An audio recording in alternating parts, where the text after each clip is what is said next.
अनंत कोटि ब्रह्मांड नायक राजाधिराज योगी राज पर ब्रह्म सच्चिदानंद सतगुरु साईनाथ महाराज की जय। नमस्कार साईं भक्तों, आज हम श्री साईं सचरित्र का अध्याय 21 व 22 का अध्ययन करेंगे। चलिए शुरू करते हैं। गुरु कृपा हो तो ईश्वर कृपा भी होती है। जिस प्रकार एक दयालु माता बालक के उपचारार्थ कटु औषधि का बलपूर्वक प्रयोग करती है, उसी प्रकार श्री साईं बाबा भी अपने भक्तों के कल्याणार्थ ही उपदेश दिया करते थे। वे अपनी पद्धति गुप्त न रखकर पूर्ण स्पष्टता को ही अधिक महत्व देते थे। इसी कारण जिन भक्तों ने उनके उपदेशों का पूर्वतः पालन किया, वे अपने ध्येय की प्राप्ति में सफल हुए। श्री साईं बाबा जैसे सद्गुरु ही ज्ञान चक्षुओं को खोलकर आत्मा की दिव्यता का अनुभव कराने में समर्थ है। विषय वासनाओं से आसक्ति नष्ट कर वे भक्तों की इच्छाओं को पूर्ण कर देते हैं, जिसके फलस्वरूप ही ज्ञान और वैराग्य प्राप्त होकर ज्ञान का उद्धार उत्तरोत्तर प्रगति होती है। यह सब केवल उसी समय संभव है जब हमें सद्गुरु का सानिध्य प्राप्त हो तथा सेवा के पश्चात हम उनके प्रेम को प्राप्त कर सके। तभी भगवान भी, जो भक्त काम कल्पतरु है, हमारी सहायतार्थ आ जाते हैं। वे हमें कष्टों और दुखों से मुक्त कर सुखी बना देते हैं। यह सब प्रगति केवल सद्गुरु की कृपा से ही संभव है, जो कि स्वयं ईश्वर के प्रतीक है। इसलिए हमें सद्गुरु की खोज में सदैव रहना चाहिए। और साईं भक्तों, हमारे लिए तो हमारे सद्गुरु खुद में ही सच्चिदानंद साईनाथ महाराज हैं, जिनकी कृपा अपरंपार है। साठे को गुरु सचरित्र पारायण का उपदेश। मुंबई के एक व्यापारी श्री साठे को एक बार व्यापार में अधिक हानि हुई। वे अत्यंत निराश हो गए और अशांत होने के कारण घर छोड़कर किसी एकांत स्थान में वास करने का विचार करने लगे। उनके एक मित्र ने उन्हें शिरडी जाने की सलाह दी। उन्हें यह विचार अति रुचिकर प्रतीत हुआ और सन 1917 में वे शिरडी गए। बाबा के सनातन पूर्ण ब्रह्म दीप्तिमान निर्मल एवं विशुद्ध स्वरूप के दर्शन कर उनके मन की व्यग्रता नष्ट हो गई और उनका चित्त शांत एवं स्थिर हो गया। उन्होंने सोचा कि गत जन्मों के संचित शुभ कर्मों के फलस्वरूप ही आज मैं श्री साईं बाबा के पवित्र चरणों तक पहुँचने में समर्थ हो सका हूँ।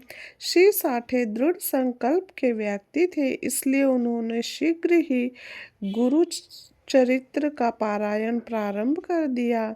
जब एक सप्ताह में ही चरित्र की प्रथम आवृत्ति समाप्त हो गई, तब बाबा ने उसी रात्रि को उन्हें एक स्वप्न दिया, जो इस प्रकार है। बाबा अपने हाथ में गुरु चरित्र लिए हुए और श्री साठे को कोई विषय समझा रहे हैं तथा श्री साठे सम्मुख बैठे ध्यान पूर्वक श्रवण कर रहे हैं। जब उनकी निद्रा भंग हुई तो स्वप्न को स्मरण कर वे बहुत प्रसन्न हुए। उन्होंने विचार किया कि ये बाबा की अत्यंत कृपा है, जो इस प्रकार अचेतनावस्था में पड़े हुओं को जागृत कर उन्हें गुरु चरित्र का अमृत पान कराने का अवसर प्रदान करते हैं। उन्होंने ये स्वप्न श्री काका साहेब दीक्षित को सुनाया और श्री साईं बाबा से प्रार्थना करने को कहा कि इसका यथार्थ अर्थ क्या है और क्या एक सप्ताह का पारायण ही मेरे लिए पर्याप्त है अथवा उसे पुनः प्रारंभ करूं।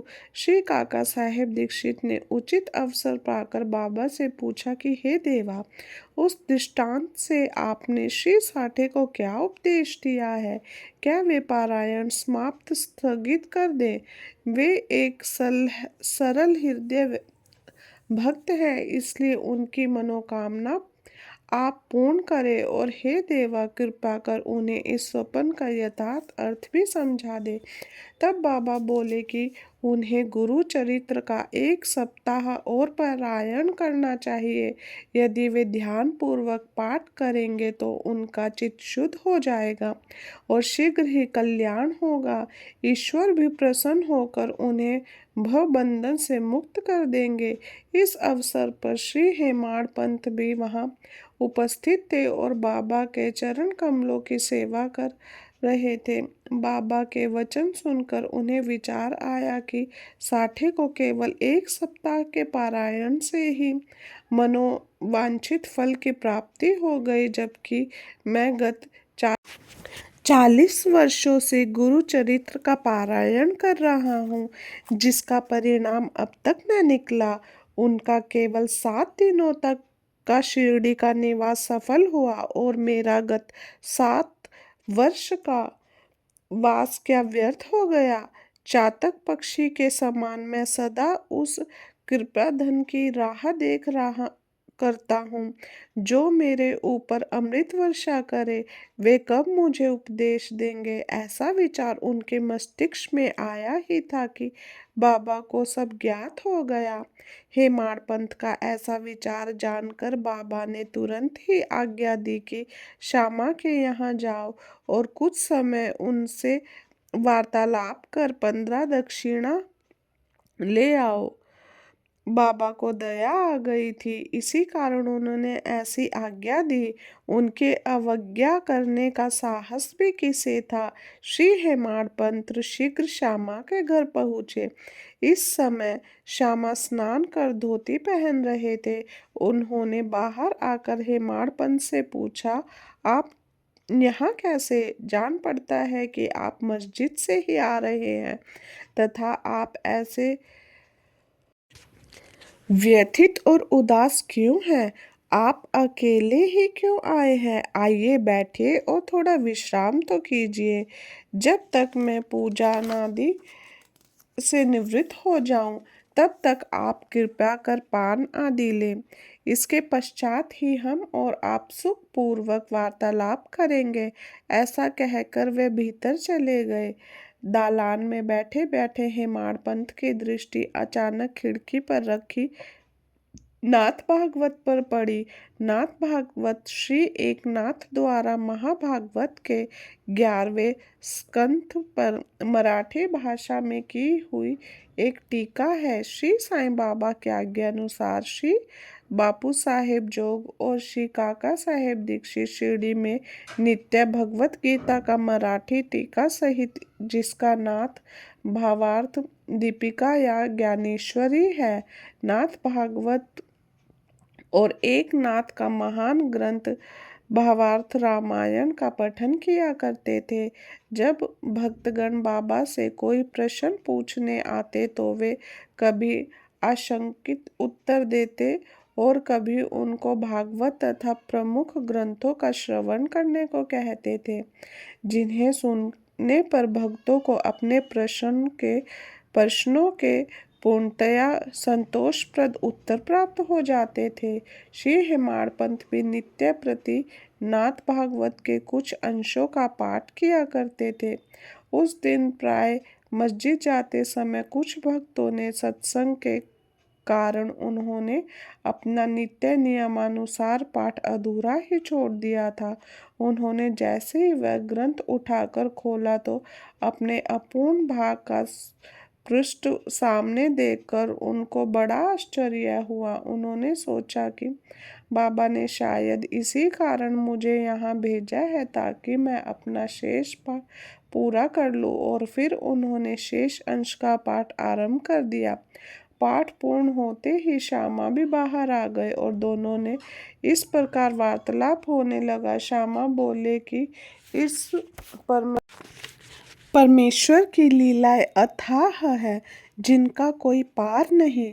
वे लीलाओं से अलिप्त रहकर सदैव विनोद किया करते हैं। इसे हम अज्ञानी जीव क्या समझे? बाबा स्वयं ही क्यों नहीं कहते, आप सरीखे विद्वान को मुझ जैसे मूर्ख के पास क्यों भेजा है? उनकी कार्यप्रणाली ही कल्पना के परे है। मैं तो इस विषय में केवल इतना ही कह सकता हूँ कि वे लौकिक नहीं हैं।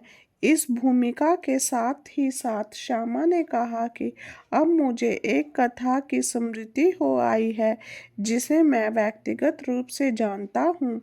जैसी भक्त की निष्ठा और भाव होता है, बाबा भी उसी प्रकार उनकी सहायता करते हैं।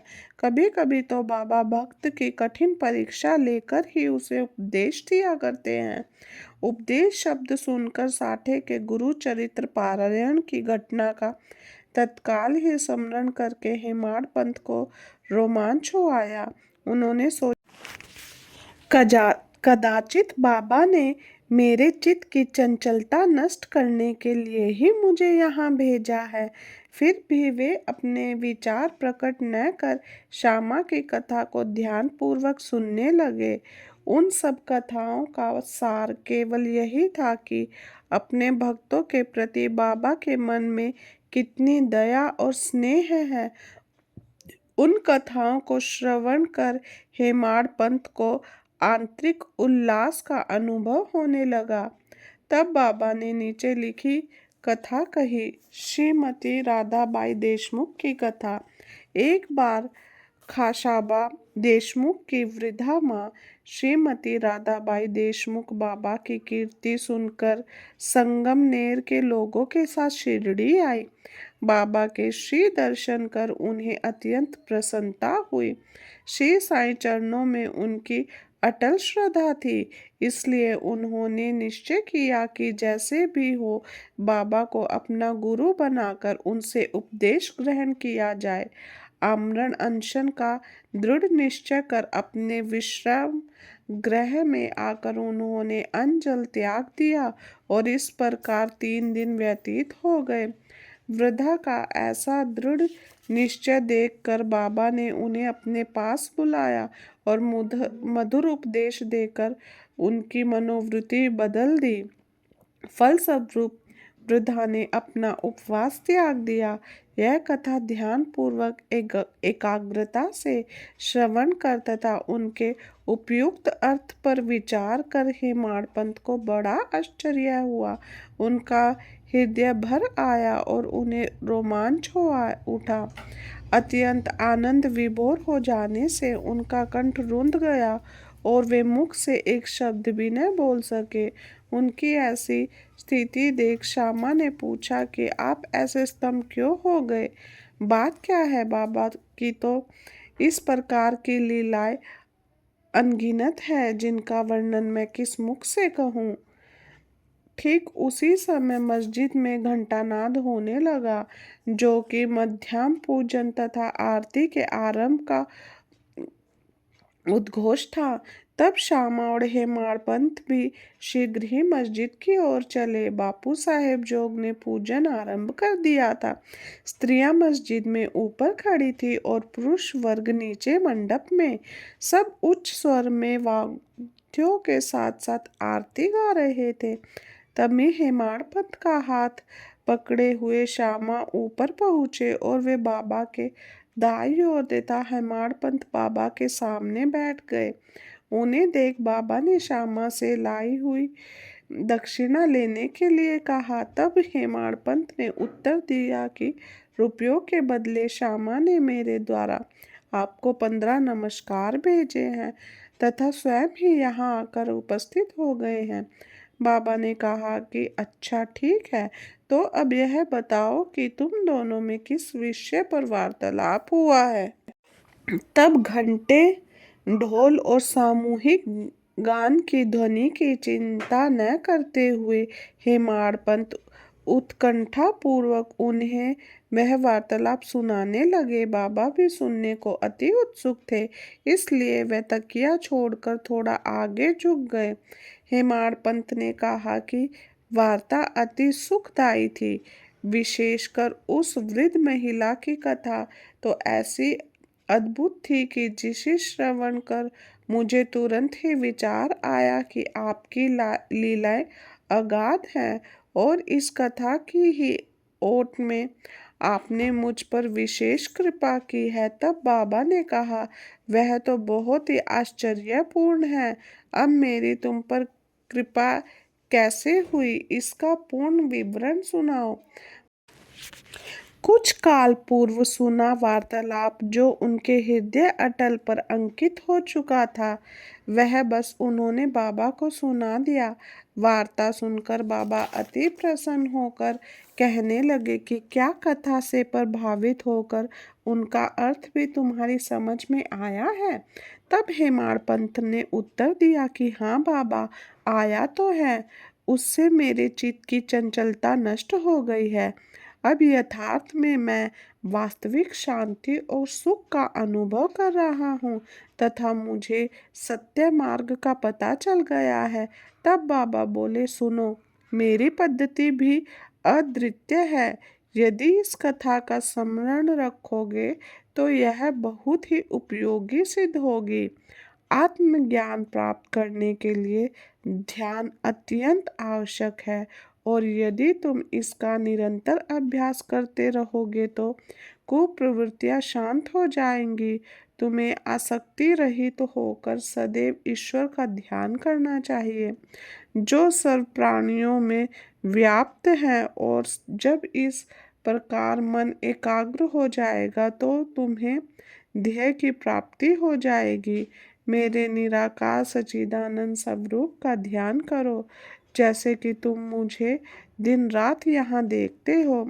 इस प्रकार तुम्हारी विद्या केंद्रित हो जाएगी तथा ध्याता ध्यान और ध्येय का पृथकत्व नष्ट होकर ध्याता चैतन्य से एकत्व को प्राप्त ब्रह्म के साथ अभिन्न हो जाएगा।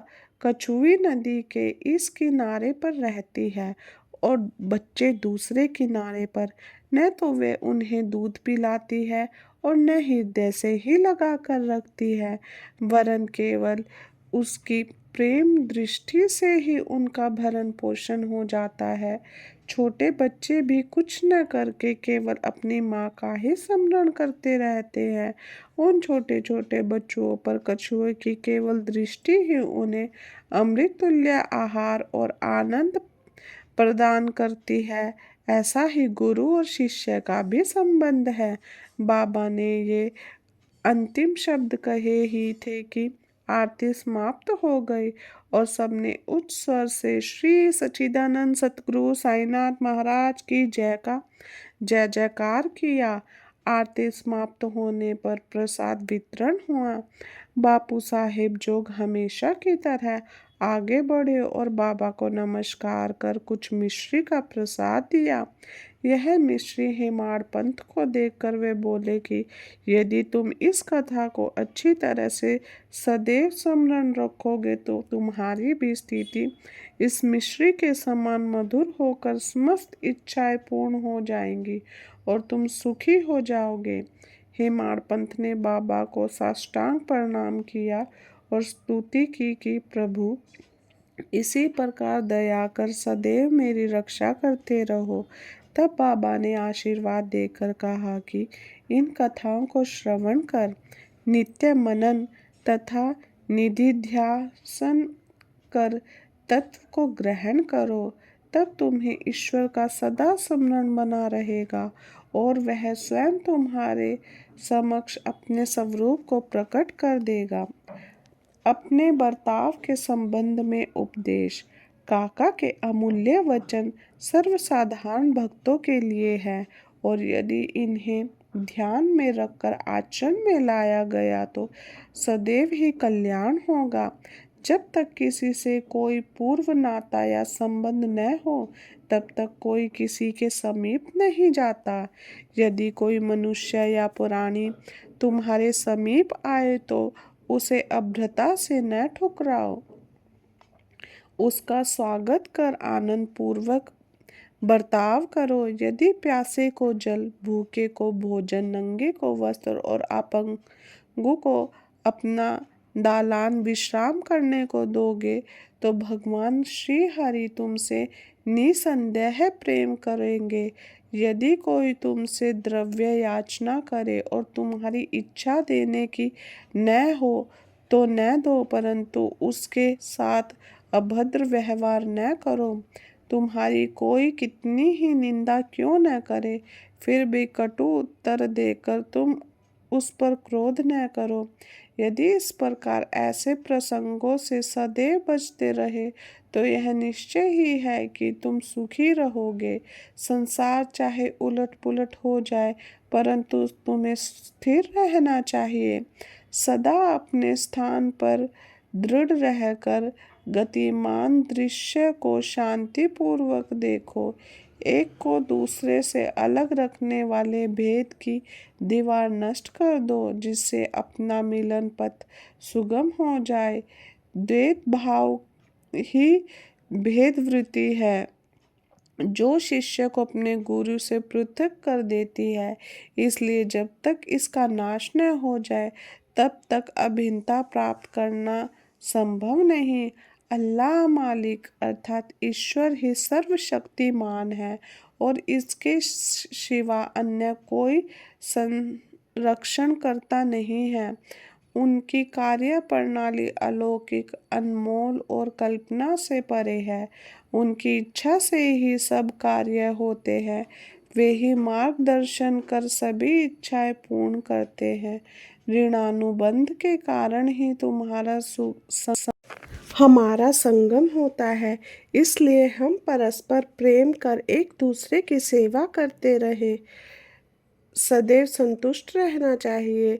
जिसने अपने जीवन का ध्येय पा लिया है वही धन्य और सुखी है। ओम साई राम। निंदा संबंधित उपदेश। उपदेश देने के लिए किसी विशेष समय या स्थान की प्रतीक्षा न कर बाबा यथा योग्य समय पर ही सब स्वतंत्रता पूर्वक उपदेश दिया करते थे। एक बार एक भक्त ने बाबा की अनुपस्थिति में दूसरे लोगों के सम्मुख किसी को अपशब्द कहे। गुणों की उपेक्षा कर उसने अपने भाई के दोषारोपण में इतने कटु वाक्यों का प्रयोग किया कि सुनने वाले को भी उसके प्रति घृणा होने लगी। बहुधा देखने में आता है कि लोग व्यर्थ ही दूसरों की निंदा कर झगड़ा और बुराई उत्पन्न करते हैं।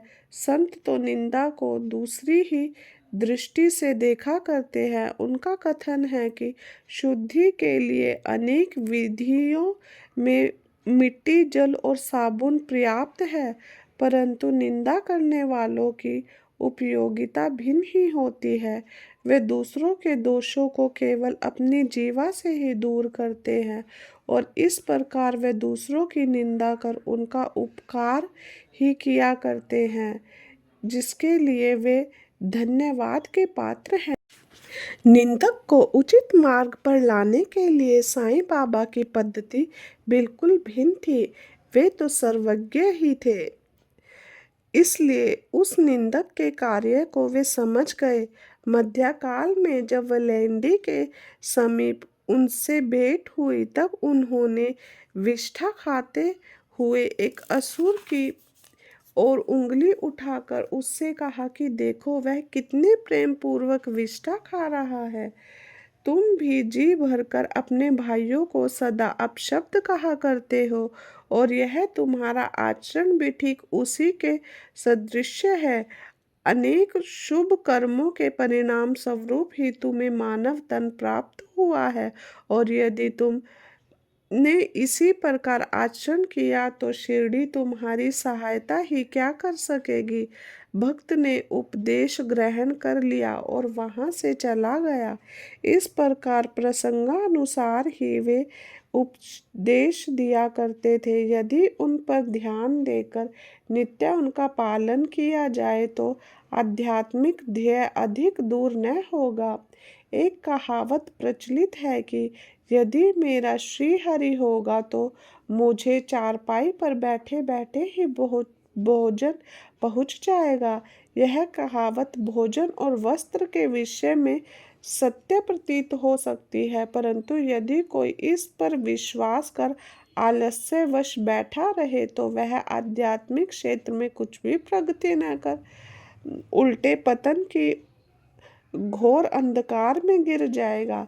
इसलिए आत्मनाभूति प्राप्ति के लिए प्रत्येक को अनवरत परिश्रम करना चाहिए और जितना प्रयत्न वह करेगा उतना ही उसके लिए लाभप्रद भी होगा। बाबा ने कहा कि मैं तो सर्वव्यापी हूँ और विश्व के समस्त भूतों तथा चराचर में व्याप्त रहकर भी अनंत हूँ। केवल उनके भ्रम निवारणार्थ ही जिनकी दृष्टि से मैं 3.5 हाथ के मानव थे, स्वयं सगुण रूप धारण कर अवृणित हुए। इसलिए जो भक्त अनन्य भाव से उनके शरण में आए और जिन्होंने दिन रात ही उनका ध्यान किया, उन्हें उनसे अभिन्नता प्राप्त हुई। इस प्रकार के माधुर्य और मिश्री लहर और समुद्र तथा नेत्र और ज्योति में अभिन्नता हुआ करती है।